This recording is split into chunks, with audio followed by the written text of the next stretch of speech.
यदि हम चर्चा करें परमेश्वर जी के ज्ञान आधार से, तो वर्तमान में जो घटना इस मनीषा बहन के साथ में घटित हुई है, ऐसी घटनाएं भाइयों और बहनों क्यों घटित हो रही हैं? क्योंकि समाज शास्त्र अनुकूल शत भक्ति नहीं कर रहा है। समाज देखा देखी वाली भक्ति कर रहा है। समाज लोक वेद में फंसा हुआ है, जिस कारण से भक्ति से जो लाभ होना चाहिए, भक्ति करने से भगवान की तरफ से हमें जो सहायता मिलनी चाहिए, जो मदद मिलनी चाहिए, वो मदद आज समाज को नहीं मिल पा रही है। अरे आज भी समाज उसी विष्णु भगवान की भक्ति कर रहा है जिस विष्णु भगवान की भक्ति भगत प्रहलाद कर रहा था। तो भगत प्रहलाद की कैसे रक्षा होगी भाई? वर्तमान में विष्णु जी की अर्थात श्री कृष्ण जी की भक्ति करने वालों की मदद क्यों नहीं हो रही? क्योंकि वर्तमान में शास्त्र अनुकूल भक्ति कोई नहीं कर रहा। आज भी समाज उसी श्री कृष्ण जी के मंदिर में जाता है, उसी श्री कृष्ण जी की भक्ति करता है, जन्माष्टमी मनाता है। जिस श्री कृष्ण जी ने और मीराबाई के जहर को अमृत बना दिया था, हालांकि बनाने वाले तो परमात्मा थे, लेकिन समाज को समझाने की दृष्टि से बोला जा रहा है। तो आज वो श्री कृष्ण जी की भक्ति ऐसे समय में भाई बहनों के काम क्यों नहीं आ रही? जिस श्री कृष्ण जी की भक्ति करने से द्रौपदी का चीर बढ़ गया, उसकी साड़ी बढ़ गई। दुशासन जैसा योद्धा जो साड़ी उतार रहा था, खींच खींच के थक गया, पसीने आ गए, लेकिन द्रौपदी नंगी नहीं हो पाई। आज भी ये समाज उसी श्री कृष्ण की, उसी श्री विष्णु की भक्ति कर रहा भाई। आज क्यों हमारी बहनों के साथ में बलात्कार हो रहे हैं? आज क्यों उनके ऊपर अत्याचार हो रहे हैं? आज क्यों नहीं आ रहे श्री कृष्ण जी? आज क्यों नहीं आ रहे श्री विष्णु जी मदद करने के लिए? भगवान तो वही है ना, भगवान थोड़े बदल गए। लेकिन भाई और बहनों, आप और हमारा भक्ति करने का ढंग बदल गया, हमारा तरीका बदल गया। इसलिए समाज दुखी है, परेशान है। अगर ये मनीषा बहन शास्त्र अनुकूल भक्ति करती, साधना करती, यदि इसका परिवार भक्ति करता, और वर्तमान में पूरे विश्व में शास्त्र अनुकूल शत भक्ति के दाता केवल परमेश्वर रामपाल जी हैं, और संसार में कोई गुरु कहलाने का अधिकारी नहीं है, कोई उपदेश देने का अधिकारी नहीं है, किसी के पास में सतज्ञान नहीं है, चाहे कितने बड़े बाबा बन के बैठे हैं। इस देश के चारों शंकराचार्यों को भी भक्ति मार्ग का कै ख गए भी ज्ञान नहीं है, कै ख गए भी। बाकी ये छोटे मोटे बाबा प्रेमानंद, धीरेन्द्र शास्त्री, अनुरुद्धाचार्य, रितेश्वर महाराज, ये मंडलेश्वर, इनकी तो फिर बिसात ही क्या है, औकात ही क्या है भाई और बहनों। ये तो केवल दिखाई देने में अच्छे लगते हैं, लाल पीले कपड़े पहन लेते हैं, माथे पे चंदन का तिलक लगा लेंगे, राख लगा लेंगे, केवल दिखाई देने में अच्छे लगते हैं कि ये बाबा हैं। केवल बाहरी दिखावा बाबा का है, अंदर से बिल्कुल थोते, खाली। परमात्मा कहते हैं, कंठी माला सुमरणी पहनने से क्या होए, ऊपर डूंडा साधु का, यानी ऊपर से तो साधु दिखाई देता है और अंदर राख्या खो। अंदर कुछ भी नहीं है भक्ति के नाम पर, भगवान के नाम पर, साधना के नाम पर, कोरा पाखंड, आडंबर। इसलिए इस बहन की इज्जत रक्षा नहीं हो पाई। इस जैसे ना जाने कितनी बहनों की इज्जत रोजाना लुट रही है, कितने मासूमों पर रोजाना अत्याचार हो रहे हैं, और सभी भक्ति कर रहे हैं। कोई ऐसा परिवार नहीं जो भक्ति नहीं करता। ये बहन मनीषा भी सारे त्योहार मनाती होगी, ये भी मंदिरों में जाती होगी, देवी देवताओं की पूजा करती होगी, व्रत उपासना करती होगी। अब क्यों काम नहीं आए वो भगवान, वो देवी देवता? अब हरियाणा के लोगों ने अगर धरना प्रदर्शन ही करना है तो भाई उस मंदिर में जाके करना चाहिए, उस मंदिर में जाके धरना देना चाहिए जिस मंदिर में ये बहन जाती थी पूजा पाठ करने के लिए, दान धर्म करने के लिए, उस मंदिर में जाके धरना देना चाहिए और सवाल जवाब करने चाहिए उन पुजारियों से कि भाई कहां चला गया था ये भगवान, जिस भगवान की पूजा करने के लिए, जिस भगवान के दरबार में ये बहन आया करती थी, चढ़ावा चढ़ाया करती थी। अरे क्यों जाते हैं मंदिर में, मस्जिद में, चर्च में, गुरुद्वारों में, क्यों भक्ति करते हैं? इसीलिए तो करते हैं ना कि भगवान आने वाले समय में हमारे परिवार पर, हमारे बच्चों पर कोई संकट आए तो आप उसको टाल दीजिएगा।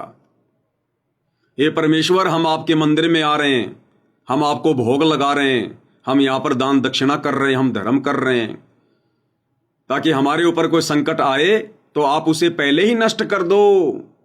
हमारी रक्षा करना प्रभु, संकट के समय हमारे बच्चों की रक्षा करना। इस मनीषा की मां भी जाती होगी मंदिर में, इसका पिता भी जाता होगा मंदिर में, भाई हिंदू परिवार से हैं तो धार्मिकता तो है ही। तीर्थ व्रत उपवास, मंदिर में जाना, ये तो सब करते होंगे। तो उस मंदिर में जाके धरना दो कि कहां मर गया भगवान, कहां चला गया था भगवान, नींद में सो रहा था क्या वो भगवान जिसकी ये पूजा किया करती थी? फिर कौन से दिन के लिए पूजा किया करती थी, या कौन से दिन के लिए भगवानों की पूजा करते हैं हम? कोई खेत में हल जुतवाने के लिए थोड़ा ना भगवानों की हम पूजा करते हैं। वो मंदिरों में जाके धरना दो ना भाई। लेकिन भाई चाहे मंदिर में जाके धरना दे लो और चाहे मस्जिद में जाके धरना दे लो, जब तक ये पूरा विश्व, जब तक ये पूरा समाज शास्त्र अनुकूल सत भक्ति नहीं करेगा, सतगुरु रामपाल जी परमेश्वर जी को अपना सतगुरु धारण नहीं करेगा, क्योंकि उनके अलावा दूसरा कोई गुरु धरती पर है ही नहीं। बाकी तो गांव गांव में गुरु बन के बैठे हैं, अपने कर्म फोड़ रहे हैं, समाज को उल्टी दिशा दे रहे हैं, शास्त्रों के विरुद्ध साधना दे रहे हैं। भाई तब तक ये अत्याचार इसी प्रकार से होते रहेंगे, क्योंकि हम आत्माओं के जन्म जन्मांतरों के संस्कार एक दूसरे के साथ में उलझे हुए। आज तो हमें लग रहा है कि इस बहन के साथ में बहुत गलत हुआ, हमें दया आ रही है। अगर हम आध्यात्मिक दृष्टि से सोचेंगे, जो कि सत्य है, इस बहन ने ना जाने अपने पूर्व जन्मों में क्या क्या वो कर्म कर रखे हैं, जो धर्मराज के दरबार में इसके अकाउंट में लिखे हुए हैं। तो भैया समय आने पर उन कर्मों का भोग तो इंसान को भोगना पड़ता है, चाहे लड़का हो चाहे लड़की हो। ये कर्म भोगने से तो हमारे भगवान भी नहीं बच पाए, फिर आप और हम कहां बचेंगे भाई? अरे द्वापर में श्री कृष्ण जी के पैर में बालिया नाम के शिकारी ने जहरीला तीर मारा और श्री कृष्ण जी रो रहे थे, क्योंकि अब बचने की कोई उम्मीद नहीं थी, वो जहरीला तीर था। और सबको पता है श्री कृष्ण जी की अर्थात विष्णु जी की द्वापर में मृत्यु उस जहरीले तीर से हुई, जहर से हुई।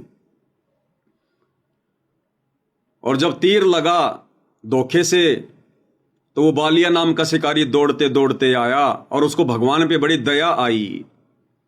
ए भगवान, मैंने ये क्या कर दिया, मेरे से धोखे से तीर चल गया, मेरा मकसद कोई आपको मारने का नहीं था, मुझे माफ करना।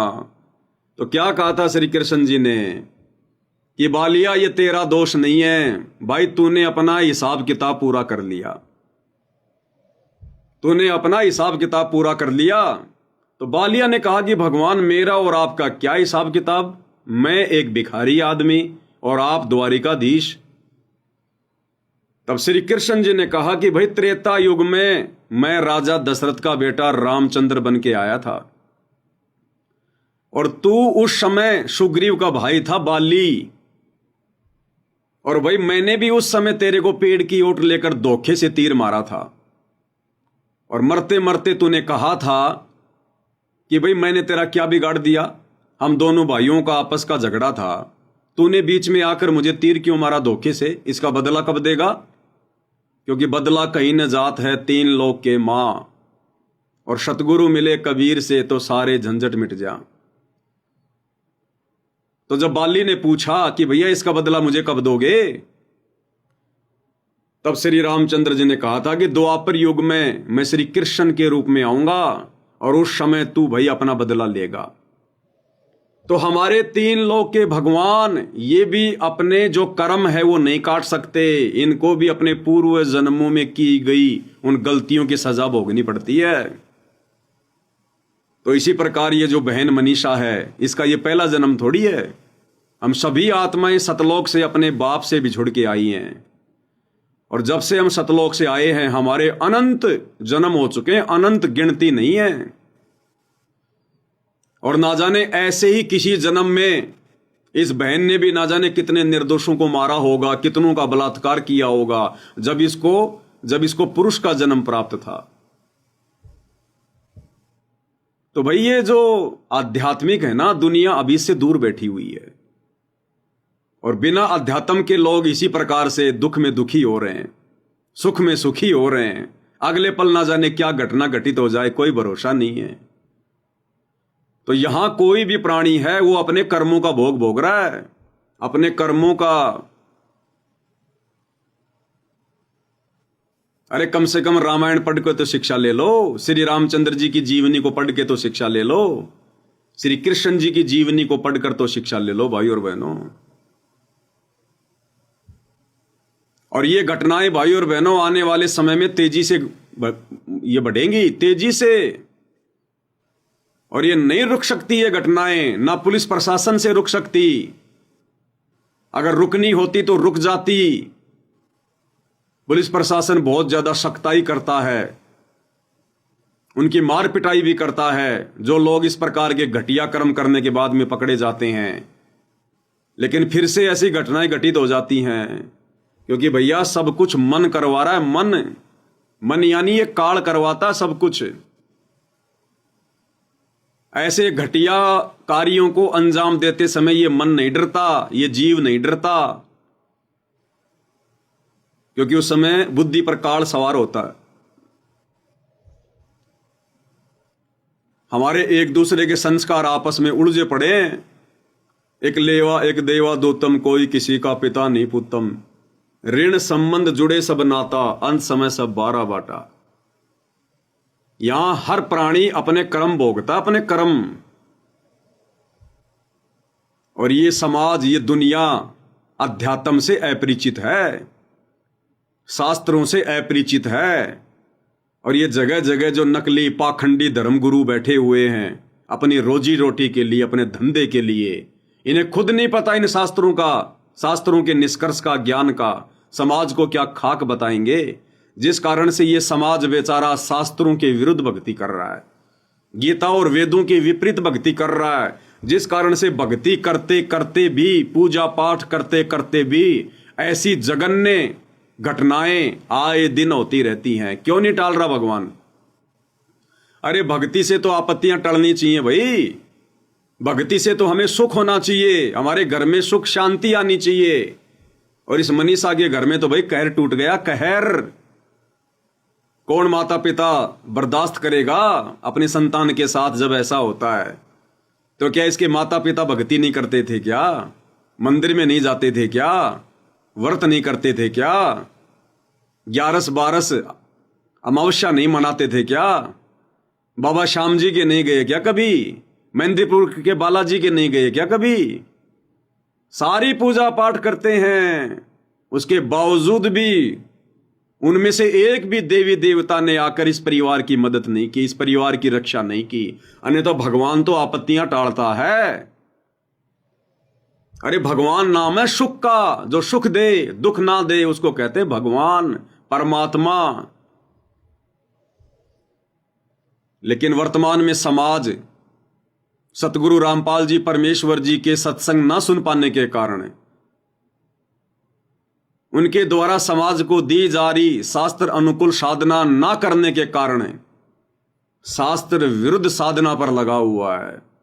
जिस साधना को करने के लिए, जिन देवी देवताओं की पूजा करने के लिए, जिन मंदिर मस्जिद चर्च गुरुद्वारों में जाने के लिए हमारी गीता जी मना कर रही है, श्राद्ध निकालने के लिए गीता जी मना कर रही है, भूत प्रेतों की पूजा करने के लिए गीता जी मना कर रही है, तीर्थों पर जाने के लिए पूजा जी मना कर रही है गीता जी, कावड़ यात्रा के लिए गीता जी मना कर रही है, और समाज वही सब कुछ कर रहा है। तो भैया भगवान से मिलने वाली मदद नहीं मिलेगी। और ये युग परिवर्तन का समय भाई, युग परिवर्तन का 2028 निश्चित है। और युग परिवर्तन में ये घटनाएं आगामी दिनों में तेजी से घटेंगी, तेजी से, क्योंकि युग परिवर्तन का मतलब है अपने किए गए उन कर्मों का भोग प्रत्येक प्राणी ने भोगना पड़ेगा, जो अभी तक वो नहीं भोग पाए। तो ये घटनाएं तो भाई आने वाले दिनों में तेजी से घटेंगी। चाहे किसी के साथ बलात्कार हो, चाहे किसी का एक्सीडेंट हो, चाहे भूकंप में पूरा का पूरा परिवार नष्ट हो, चाहे बाढ़ में पूरा का पूरा परिवार बह जाए, चाहे युद्ध हो, गृह युद्ध हो, महायुद्ध हो, महामारियां हो, तो ये घटनाएं तो आने वाले समय में तेजी से घटेंगी, तेजी से। और तुम्हारे मंदिर जाने से, मस्जिद में जाने से, चर्च में, गुरुद्वारे में जाने से, व्रत करने से, तीर्थ करने से, कावड़ लाने से 1% भी मदद नहीं होगी, 1% भी। क्योंकि पूरा का पूरा समाज काल की गोद में बैठा हुआ है, शास्त्रों के विरुद्ध साधना कर रहा है।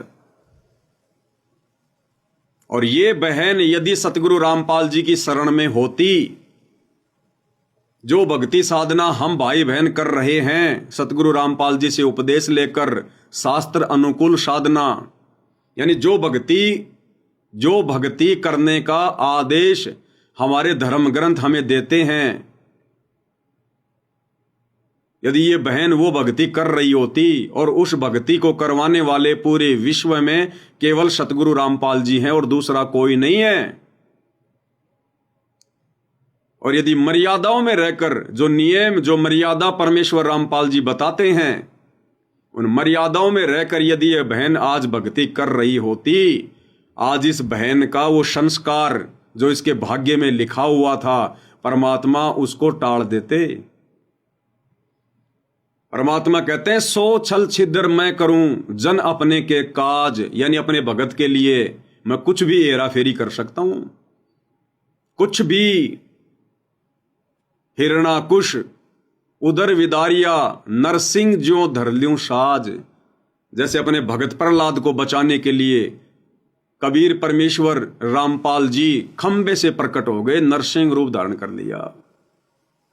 तो कुछ भी करता ये परमात्मा, अगर ये मनीषा बहन परमेश्वर रामपाल जी की शास्त्र अनुकूल सत भक्ति उनकी शरण में आकर उनको अपना गुरु धारण करके कर रही होती, तो कुछ भी कर देता। भगवान उसी को कहते हैं जो संस्कारों को चेंज कर दे, जो संस्कारों को काट दे, पाप कर्मों को काट दे, शुभ कर्मों को बढ़ावा दे दे, अपनी आत्मा पर आने वाली आपदाओं को टाल दे। जैसे हवा चलने से बादल भाग जाते हैं, ऐसे सतगुरु की मर्यादित भक्ति करने से हमारी आपत्तियां भाग जाती हैं। कुछ भी करता सतगुरु, क्या पता उस दिन इस घटना को टालने के लिए सतगुरु इस बहन में प्रेरणा कर देता, ये उस दिन स्कूल ही नहीं जाती। क्या पता परमेश्वर उन लड़कों के अंदर कोई प्रेरणा कर देता जिन्होंने बलात्कार किया है, उनमें परमात्मा को दया भर देता, परमेश्वर उनकी बुद्धि चेंज कर देते, उनकी सोच को चेंज कर देते। क्या पता जिस समय यह घटना घटित होनी थी उस समय मनीषा का कोई रिश्तेदार कोई गाड़ी लेके आ रहा होता, परमात्मा भेज देता और बोलते चलो भाई अच्छा हुआ तुम रास्ते में मिल गई, चलो अपने घर पर। परमात्मा 100 कारण बना देता, 100 कारण। लेकिन ये देवी देवताओं की आधी अधूरी भक्ति से, इन गांव गांव नगर नगर में बैठे इन नकली बाबाओं की संगति से, इनकी शरण से, इनकी भक्ति से कोई लाभ किसी प्रकार का नहीं हो सकता, कोई भी हमारे पूर्व जन्मों का संस्कार नहीं कट सकता। जैसा भाग्य में लिखा है वो भोगना ही पड़ेगा। और जब हम सतगुरु की शरण में आ जाते हैं, फिर परमात्मा कहते हैं,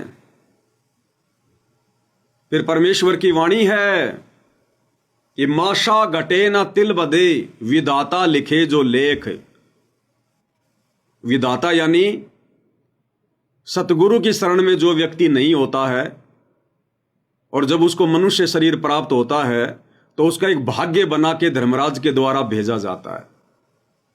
जैसे हम कहते हैं ना कि भाई मेरी किस्मत में क्या लिखा है, मां के पेट में मेरी किस्मत लिखी गई, उसको कहते हैं भाग्य। तो वो लिखा जा चुका होता है, इसके साथ क्या होगा क्या नहीं होगा, क्या अच्छा होगा क्या बुरा होगा, वो सबकी किस्मत में लिखा होता है।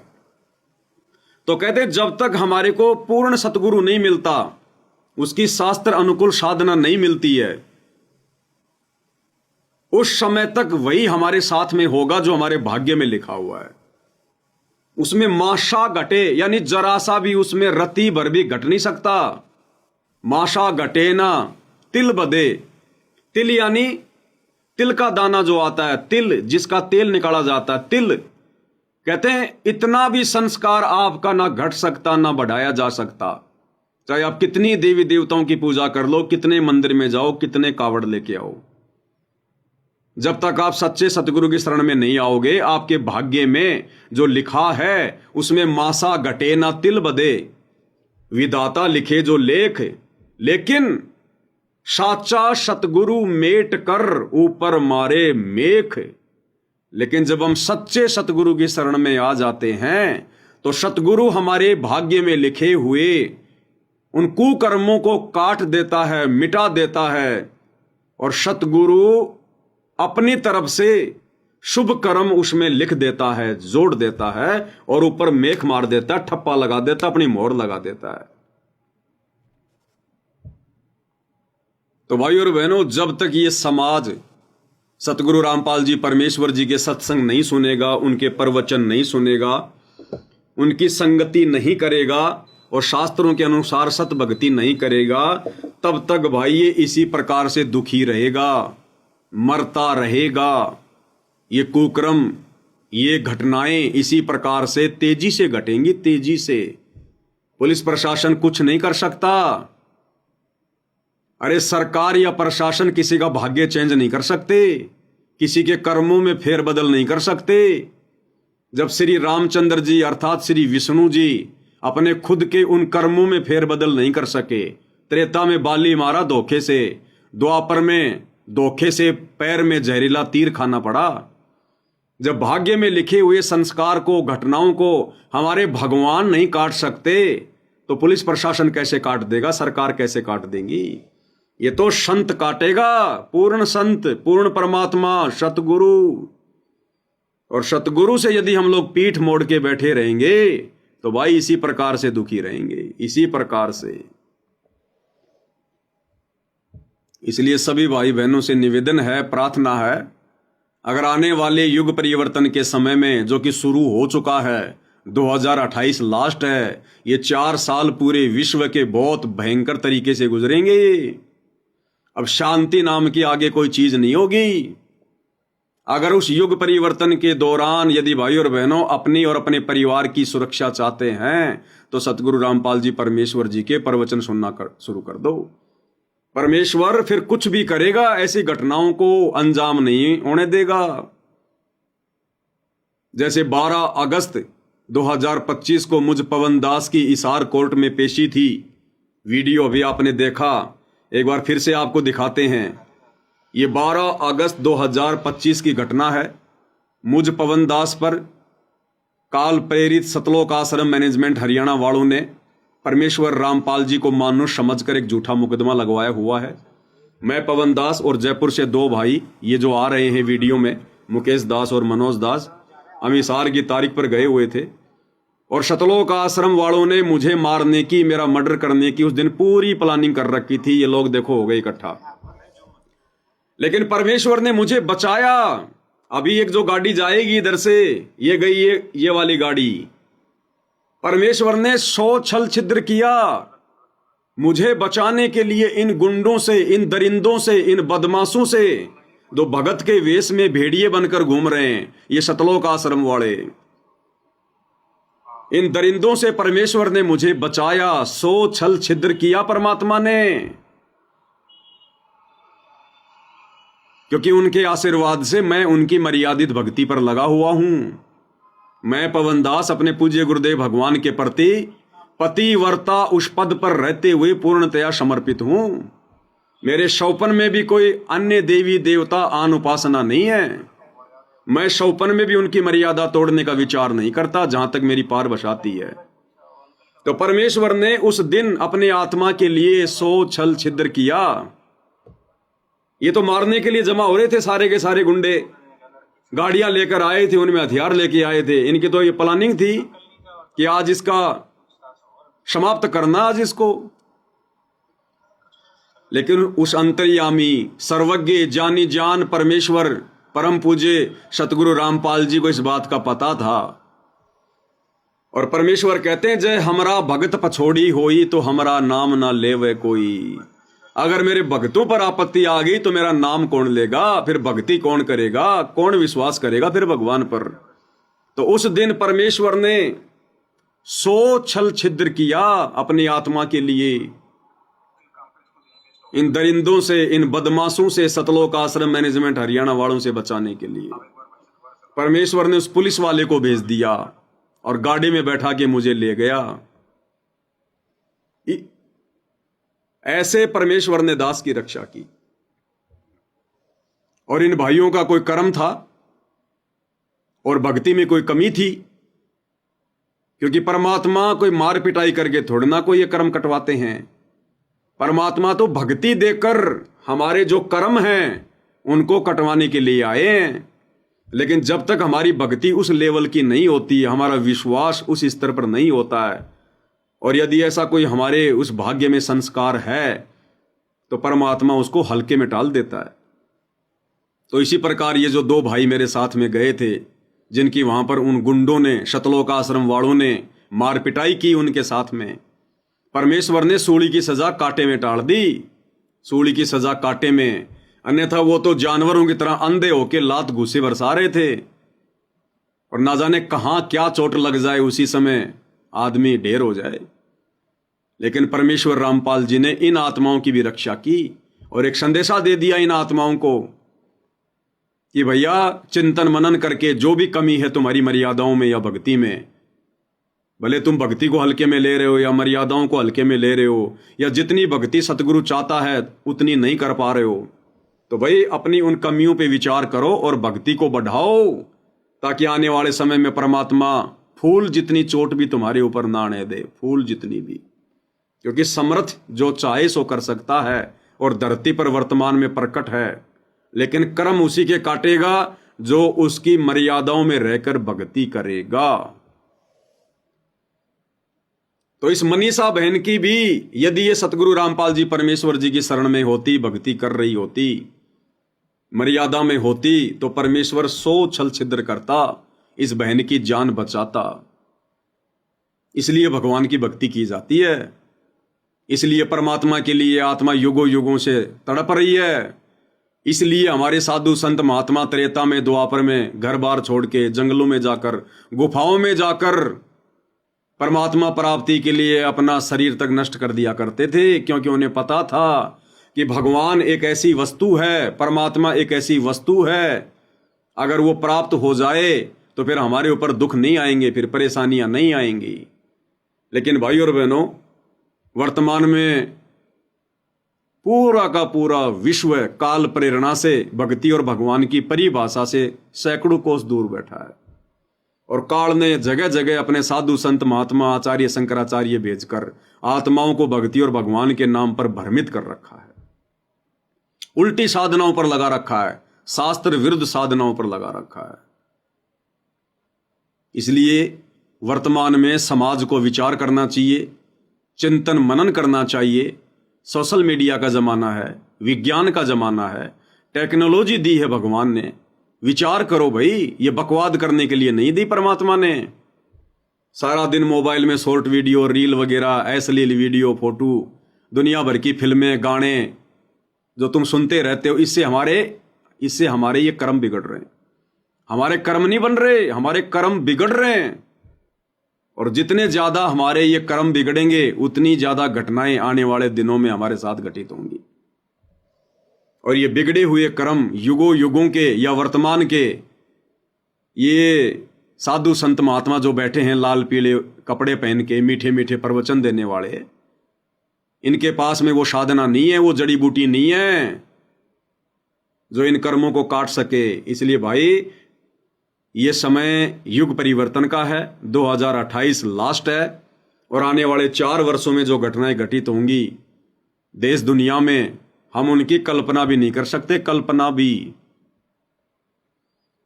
अगर अपना बचाव चाहते हो तो सर्वप्रथम सतगुरु रामपाल जी के प्रवचन सुनना शुरू कर दो। ये मोबाइल परमात्मा ने दिए हैं, किसी जीव की खोज नहीं है, किसी इंसान की बुद्धि का कमाल नहीं है। इंसान को आज से 20 साल पहले ढंग के जूते बनाने नहीं आते थे, ढंग के जूते भी पैरों में पहनने के लिए, कपड़े भी ढंग के बनाने नहीं आते थे। एक दाढ़ी करने की एक ब्लेड तक नहीं बना पाया इंसान आज तक। सतयुग से लेकर लाखों साल बीत गए, पशुओं का चारा काटने की मशीन तक नहीं बना पाया इंसान। त्रेता युग में रामचंद्र जी थे, द्वापर में श्री कृष्ण थे, वो तो भगवान थे। गर्मी से बचने के लिए एक पंखा भी नहीं बना पाए, मनोरंजन के लिए एक रेडियो भी नहीं बना पाए, घोड़े जोड़ जोड़ के चला करते थे, ढंग की रोड भी नहीं बना पाए। आज का इंसान क्या राम और श्री कृष्ण से ज्यादा बुद्धिमान है क्या जो इंसान ने बना लिया होगा? ये परमात्मा ने बुद्धि दी है, परमेश्वर ने भक्ति करवाने के लिए। और दुनिया ये टीवी, रेडियो, मोबाइल, कंप्यूटर के माध्यम से बकवाद कर रही है। तो भाई ये कर्म बिगड़ रहे हैं। ये विज्ञान, ये साइंस, ये उपकरण, मोबाइल, इंटरनेट परमात्मा ने हमें जिस सदुपयोग के लिए, सत्संग सुनने के लिए, भक्ति करने के लिए दिए हैं, अगर हमने ये काम करना शुरू नहीं किया तो भाई तेजी से कर्म बिगड़ेंगे। और आने वाले समय में ऐसी घटनाएं आपको जगह जगह देखने को मिलेंगी, जगह जगह, इससे भी बड़ी बड़ी घटनाएं। रातों रात भूकंप आएगा, पूरा का पूरा गांव तबाह हो जाएगा। यहां तो खाली एक औरत के साथ में बलात्कार हुआ है, यानी उसकी हत्या हुई है। और जब भूकंप आता है, जैसे अभी तुर्की में आया थोड़े दिन पहले, थाईलैंड में आया थोड़े दिन पहले, नगर का नगर तबाह हो गया, लाखों की संख्या में लोग दबकर मर गए। तो ऐसी घटना आने वाले समय में भाई तेजी से घटेंगी, तेजी से। और धरती पर दूसरा कोई बचाव का तरीका नहीं है, चाहे हिंदू हो, मुसलमान हो, सिख हो, ईसाई हो। कितने पापड़ बेल लेना, कितने मंदिर, मस्जिद, चर्च, गुरुद्वारों में जा जाके अरदास कर लेना। जब कोरोना में तुम्हारे भगवान, देवी देवता, तुम्हारे वाहिगुरु, तुम्हारे मसीहा, तुम्हारे अल्लाह मोल्ला तुम्हारी मदद करने नहीं आए और तुमने ही उस परिस्थिति का सामना करना पड़ा, जो मरे वो मरे, कोई भगवान नहीं बचाने आया, तो आने वाला समय तो उससे भी कई गुना ज्यादा विनाशकारी है। तो भाई और बहनों, आप किसकी उम्मीद में बैठे हो? और जो हर संभव हमारी मदद करने के लिए तैयार है, उसका हम नाम भी नहीं ले रहे, उससे हम पीठ किए बैठे हैं अपने परवरदिगार से।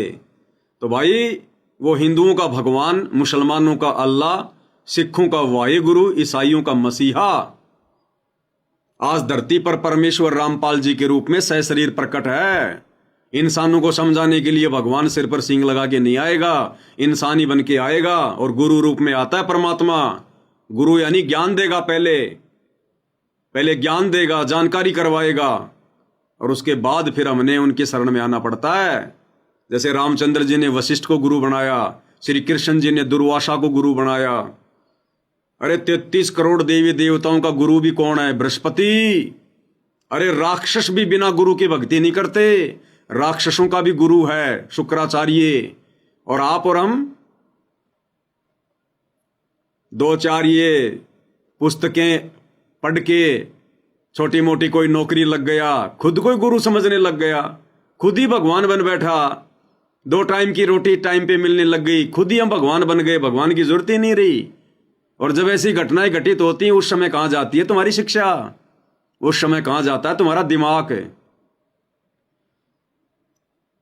अरे आपने बहुत पढ़ाई पढ़ ली, आप जो मतलब कि जज बन के बैठ गए, आप जज की पत्नी है, आप भी जज हैं, और आपने अपने बच्चे को स्कूल के लिए तैयार कर दिया कि पहले बच्चे को तैयार कर दूंगी, साथ में उसका टिफिन बांध दिया और बच्चे को आपने स्कूल में बैठा दिया, आपने स्कूल की बस में बैठा दिया और आप चली गई अपने जज की उस कुर्सी पर बैठने के लिए, लोगों का न्याय करने के लिए। बच्चे को आपने स्कूल भेज दिया। अब रास्ते में यदि उस बस का एक्सीडेंट होना है,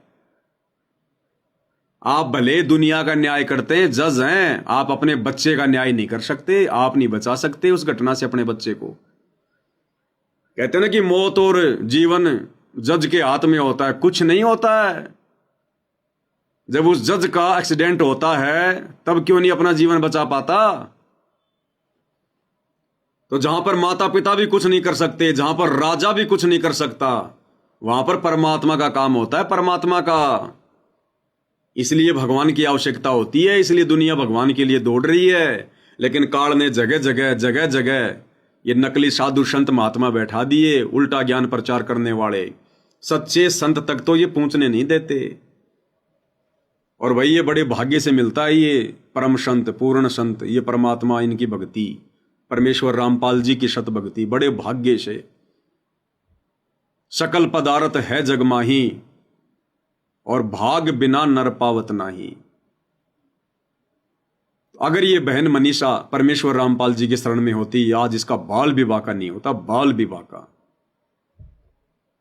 इसलिए भाई बहनों से प्रार्थना है, भक्ति पे लग जाओ, नहीं तो ये दुर्गति सबके दरवाजे पर तैयार खड़ी है, तैयार। किसी से उम्मीद मत करना फिर, जैसे तुम्हारे कर्म है जन्म जन्मांतरों के। तुम्हें तो अपना वर्तमान दिखाई दे रहा है कि वर्तमान में तो भाई मैं ना बीड़ी पीता, ना दारू पीता, मैंने ऐसा कोई काम भी नहीं किया, ना मैं किसी का दिल दुखाता, नेक नीति ईमानदारी से अपना धंधा कर रहा हूं, मेरे साथ में क्यों गलत होगा? अरे वो तीनों सेनाओं का अध्यक्ष विपिन रावत, वो कौन सी चोरी करता था? उसने किसका बलात्कार किया था? वो कौन सा मर्डर करता था? उसने क्या झूठ बोला था? वो भी तो भक्ति करता था, मंदिर में जाता था, नेक नीति ईमानदारी से अपनी कमाई पे अपना परिवार पाल रहा था। फिर हेलीकॉप्टर में आंध्र प्रदेश के जंगलों में ऐसी जगह पर दुर्घटना क्यों हुई? पानी पानी करता हुआ मर गया, उसको पानी भी नसीब नहीं हुआ। हम केवल अपने वर्तमान के इन कर्मों को देख रहे हैं। हमारे तो अनंत करोड़ जन्म हो चुके हैं मनुष्य के, और ना जाने कौन कौन से जन्मों में हमने क्या क्या, हमने ये कुकर्म किए हैं। कभी हमने बलात्कार किए हैं, कभी चोरियां की हैं, कभी हम डकैत भी रहे हैं, हमने लोगों को दिन दहाड़े मारा है, लूटा है। राजनेता बनकर हमने अपनी कुर्सी के लिए ना जाने कितने लोग आपस में लड़ा दिए, झगड़ा दिए, हिंदू मुसलमान हमने करवा दिया आज से पहले। तो ये अनंत जन्मों के कुकर्म है भाई और बहनों। अब समय आ गया इनको भोगने का। अब ये युग परिवर्तन का दौर चल रहा है। अब सतगुरु रामपाल जी परमेश्वर जी की शरण में आए बिना ये कर्म नहीं कर सकते, चाहे कोई कितना शाना बन ले। इसलिए प्रार्थना कर रहे हैं कि भाई और बहनों भक्ति कर लो, भक्ति बहुत जरूरी है। और इसी युग परिवर्तन के संदर्भ में आजकल जो दुनिया भर के भविष्य वक्ता भविष्यवाणियां कर रहे हैं, यूट्यूब पर अपने वीडियो अपलोड कर रहे हैं, उस कल की भगवान के विषय में बता रहे हैं, युग परिवर्तन के विषय में बता रहे हैं। एक छोटा सा वीडियो आपको दिखाते हैं भाई और बहनों। ऐसे ही एक व्यक्ति है जो वीडियो बनाता है और क्या कुछ ये संकेत दे रहा है। हालांकि ये क्या कह रहा है क्या नहीं कह रहा है, लेकिन ये जो बातें कह रहा है वो बिल्कुल सत्य हैं। आने वाले समय में युग परिवर्तन के दौरान ऐसा ही होना है। 2026-2027 महाविनाशक नानी याद आ जाएगी दुनिया को, और उस समय कौन बचाएगा? सुन लो, इस भाई के मुंह से सुन लो।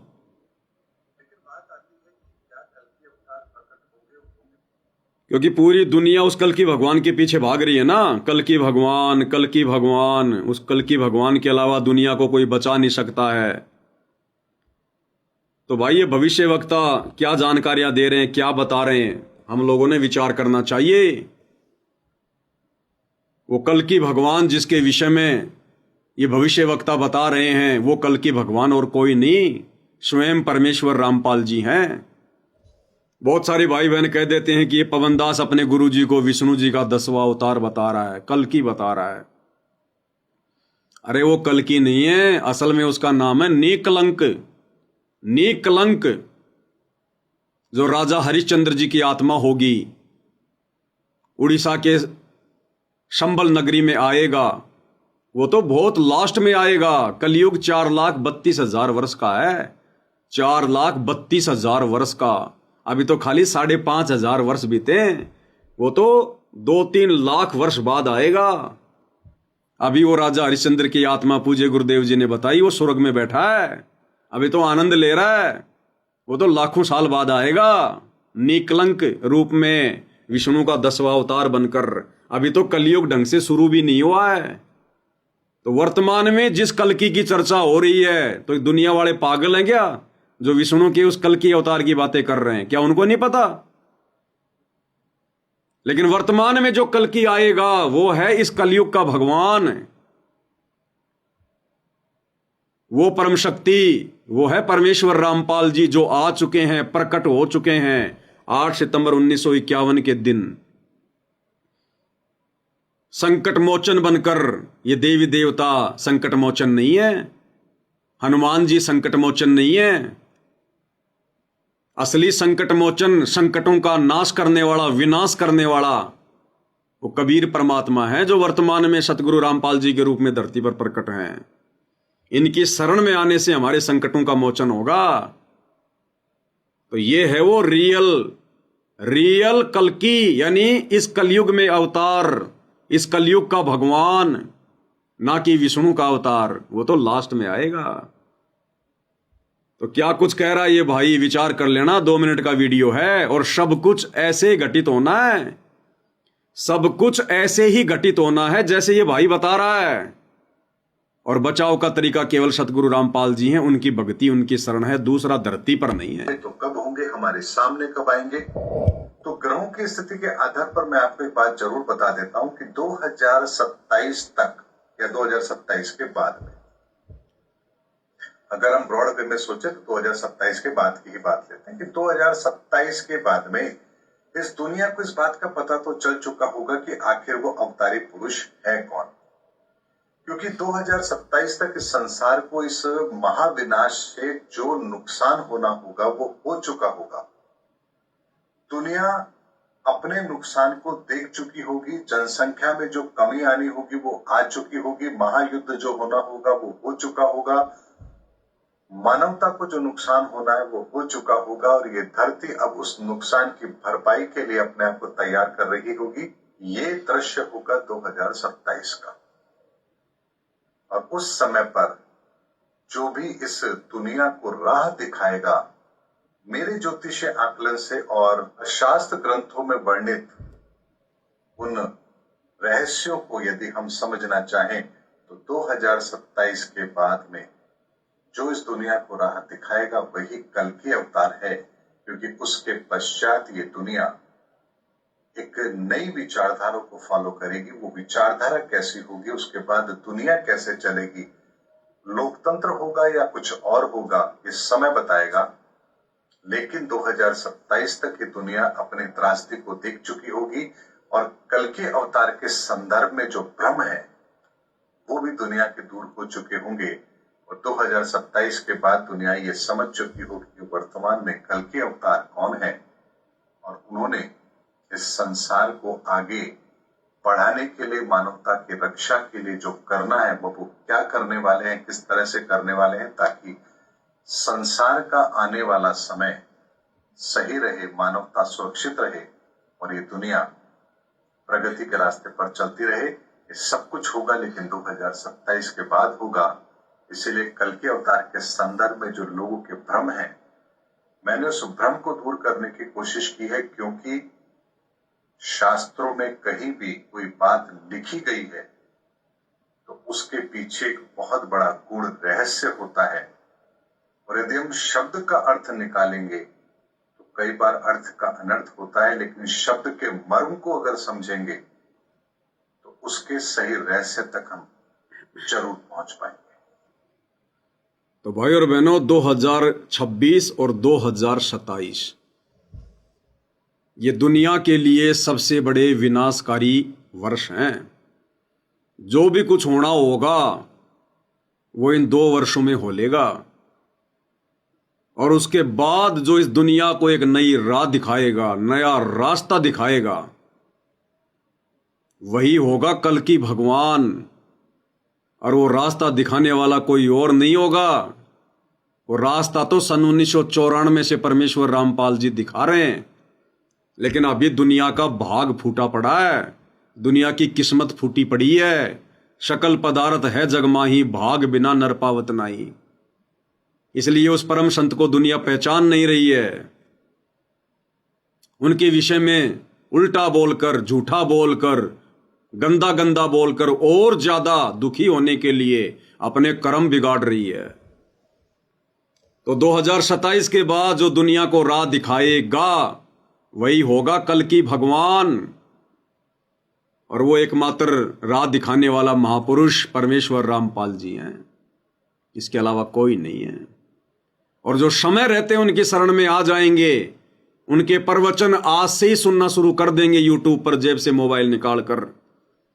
और अगर उनकी शरण में आ जाएंगे, उनकी भक्ति पर लग जाएंगे, तो तुम्हारे भाग्य में अगर मृत्यु भी है तो परमेश्वर उसको बादलों की तरह दूर हटा देंगे। तुम्हारे ऊपर फूल जितनी चोट भी नहीं आने देंगे, फूल जितनी चोट भी। ये परमात्मा है, सारी सृष्टि का मालिक है, लेकिन कार्य करेगा भाई और बहनों अपने भक्ति विधान के अनुसार। किसी के रोने धोने से, चिल्लाने से नहीं। ये भावुकता में भावुक नहीं होता। ये भगवान जोश में होश नहीं खोता हम इंसानों की तरह। ये अपने विधान का पक्का है, अपने नियमों का पक्का है। तो 2028 लास्ट युग परिवर्तन का समय ज्ञान गंगा पुस्तक में पूज्य गुरुदेव भगवान ने साफ साफ लिखा हुआ है। नास्त्रदमस की भविष्यवाणी में पढ़ लेना, अगर नहीं पढ़ा तो। अगर भक्तों की भी आंखें बंद हों तो खोल लेना भाई, नास्त्रदमस की भविष्यवाणी में पढ़ लेना। सन 1905 से लेकर 2028 गुरुदेव ने महापरिवर्तन का समय लिखा हुआ है। और आ गया वो समय, अब मुट्ठी भर भी समय नहीं है। मुट्ठी भर यानी मुट्ठी में 5 उंगलियां होती हैं, 5 साल भी नहीं है पूरी। ये 2025 आधी से ज्यादा चली गई है। 26 और 27, 28 में तो फिर परमात्मा का सतयुग का सवेरा होगा, सतयुग का सवेरा। यानी जितनी आत्माएं उस युग परिवर्तन के दौरान सुरक्षित रह पाएंगी, जो बच पाएंगी, उन आत्माओं को फिर परमात्मा शत भक्ति देने के लिए सतयुग में प्रवेश करवाएगा। फिर दोबारा से समाज का नवीनीकरण होगा, दोबारा से समाज का सुधार होगा। जितनी भी जो ये दुष्ट आत्माएं होंगी, पाप आत्माएं होंगी, नास्तिक व्यक्ति होंगे, अधर्मी व्यक्ति होंगे, जिन्होंने इन 2 वर्षों में 26 और 27 में शराब पीना नहीं छोड़ा, नशा करना नहीं छोड़ा, मांस खाना नहीं छोड़ा, चोरी जारी डकैती ठगी भ्रष्टाचार करना नहीं छोड़ा, रिश्वत लेनी नहीं छोड़ी, बलात्कार करने नहीं छोड़े, उनके बक्कल उतरेंगे, बक्कल। ये प्रकृति किसी को नहीं छोड़ेगी। वो ऐसे जाएंगे जैसे गधे के सिर से सींग जाते हैं। क्योंकि 2028 के बाद सतयुग में केवल परमात्मा की विशेष धार्मिक और पुण्यकर्मी और आस्तिक आत्माएं ही प्रवेश करेंगी। इसलिए इन विषय विकारों से,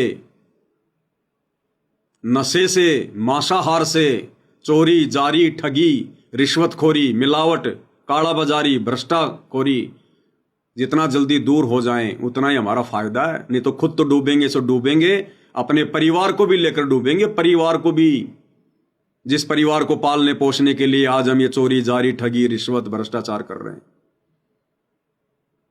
हम युग परिवर्तन के दौर से गुजर रहे हैं। ये सामान्य दौर नहीं है, सामान्य समय नहीं है। सरकारों ने जितनी शक्तियां करनी थी कर रखी हैं, जितने कड़े कड़े नियम सरकार बना सकती थी बना लिए, लेकिन फिर भी ये कुक्रम नहीं रुक रहे। चोरी जारी ठगी नहीं रुक रही। आए दिन नए नए ये तरीके चोरी करने के, लोगों को ठगने के, साइबर ठग, ये बलात्कार करने वाले, झूठ बोलने वाले, रिश्वत लेने वाले, मिलावट करने वाले सारे कर्म कर रहे हैं। तो ये सरकारों की बस की बात नहीं रहेगी। सरकारें खुद फेल हो जाएंगी आने वाले 2-3 वर्षों में। सरकारें खुद फेल हो जाएंगी, अपने हाथ खड़े कर लेंगे। ये लोकतंत्र समाप्त हो जाएगा। वापस वही समय आएगा जैसे राजा राज्य किया करता था। ये सारी की सारी शासन की बागडोर, पूरे विश्व की बागडोर परमेश्वर रामपाल जी के हाथों में आएगी, परमेश्वर रामपाल जी के हाथों में। अगर राजनेताओं ने समाज का सुधार करना होता, यदि राजनीति से सुधार होना होता, तो आज ऐसी स्थितियां नहीं होती, समाज इतना नहीं बिगड़ता। हिंदुस्तान से ज्यादा साधु संत महात्मा दुनिया में कहीं नहीं है। अगर इन साधु संत महात्माओं के, इनके प्रवचनों से, इनके द्वारा ये बताई जा रही साधना, ये मंत्रों से अगर लोगों का भला होना होता, समाज ने सुधरना होता, तो सुधर लेता। आज हमारे भारत देश में चेले कम और बाबा ज्यादा है, लेकिन फिर भी कोई असर नहीं। तो अब आगे जो भी कुछ होगा, जो भी कुछ करेंगे, ये कल की भगवान परमेश्वर रामपाल जी करेंगे। इसलिए भाई और बहनों, अपना बचाव चाहते हो, सुधार चाहते हो, सतयुग में प्रवेश करना चाहते हो, तो परमेश्वर रामपाल जी के अति शीघ्र यूट्यूब पर प्रवचन सत्संग सुनना शुरू कर दो। नहीं तो भाई बक्कल उतरेंगे, बक्कल। ये काल और ये दुर्गा, ये किसी को नहीं छोड़ेंगे, आने वाले समय में किसी को नहीं छोड़ेंगे। तो भाई और बहनों, हमारी तो विनती है, केवल प्रार्थना है, केवल समाज को सत संदेशा ही दे सकते हैं।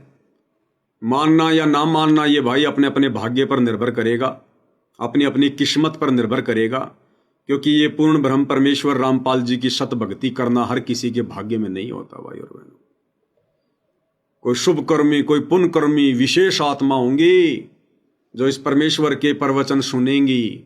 अन्यथा इस काल की आग में इसी प्रकार से दुनिया जलती रहेगी जैसे वर्तमान में जल रही है।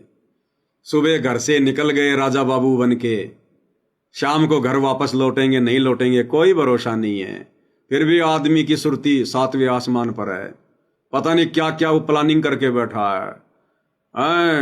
अगले साल ये होगा, वो होगा, इतना मुनाफा होगा, 25 लाख रुपए हो जाएंगे, 10 लाख रुपए बैंक से लोन लूंगा, बड़ा मकान बनाऊंगा, ये बिजनेस शुरू कर दूंगा, हाईवे पे जमीन बहुत महंगी है, वो बेचकर एक ढाबा खोलूंगा, होटल खोलूंगा। ये सोचते सोचते जा रहा है, पीछे से ट्रक वाला टक्कर मार दी, वहीं भाई की चटनी बन गई। तो किस चीज पे फूल रहा है इंसान? किस चीज की प्लानिंग है? किस चीज का घमंड है? ये मिट्टी का पुतला, आग में ये जल जाए, बीमारी से ये मर जाए, पानी में ये गल जाए, एक्सीडेंट में ये मर जाए, हार्ट अटैक में ये मर जाए, एक सेकंड का भरोसा नहीं है। घर में बैठे बैठे प्लानिंग कर रहे हैं, ये करूंगा, वो करूंगा, ऊपर से पंखा टूट के गिर गया, खोपड़ी में पड़ गया, वहीं भाई फेल हो गया। काहे की प्लानिंग कर रहे हैं भाई? अरे अगर प्लानिंग ही करनी है तो अपने आत्म कल्याण की करो, भक्ति की करो। कि आज मैं सतगुरु रामपाल जी के सत्संग सुनना शुरू करूंगा और बहुत जल्दी मैं उनकी भक्ति ग्रहण करूंगा। 2-4 महीने उनके सत्संग सुनूंगा, तुरंत उनकी भक्ति ग्रहण करूंगा, अपना आत्मा का मैं कल्याण करवाऊंगा। इस गंदे लोक से अपना पीछा छुड़वाना है। ना जाने कब यहां मौत आ जाए, ना जाने काल की कर डारे, किस विध डल जा पाशावे, और जिनाते सिरते मौत खुड़क दी उन्हानु केड़ा आशावे।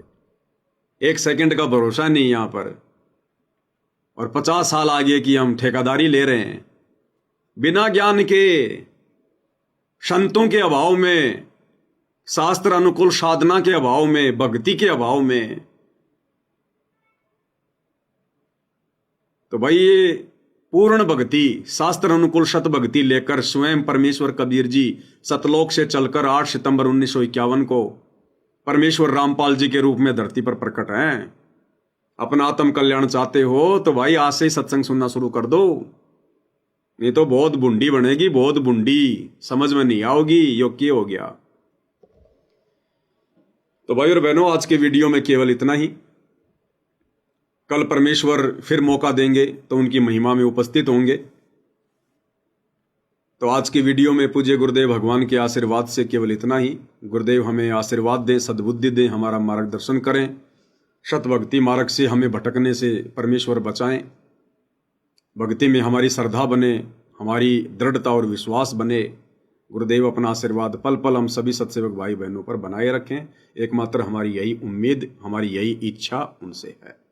बंदी छोड़ सतगुरु रामपाल जी भगवान की जय हो।